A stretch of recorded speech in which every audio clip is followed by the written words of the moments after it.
chocolate yan, red chocolate. Mata naman, diba?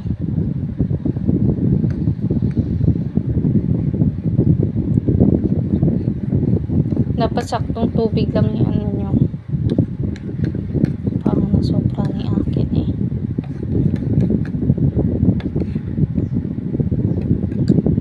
Ito yung nilagay ko.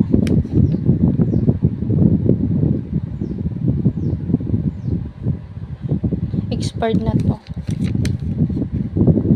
Ano? Sa date pa lang. Ang labo.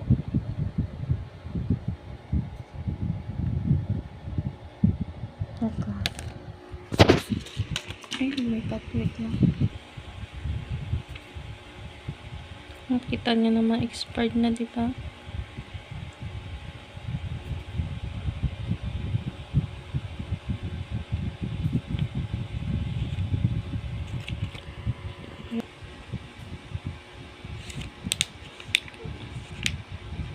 Bakit ganun? Ang labo pa din. Ayan o. 0703 nakalagay, diba? Expired na. 2026. Ayan o. Ito yan. Hot chocolate. Chocolate na ginawat. Ito. Ayan.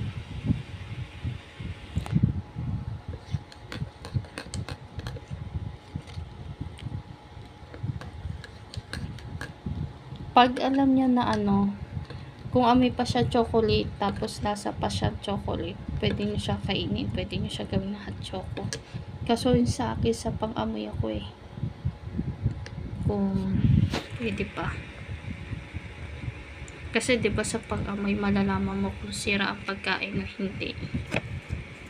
Kasi yung chocolate pagkain, hindi nyo, diba? Pag amoy chocolate pa siya, pwede pa siya. Para sa akin, ha. Kung masyado sensitive yung ano nyo dyan nyo, huwag kayong umayan nito, baka maano. Kaso pwede naman sa hindi sobrang sensitive lang, ha.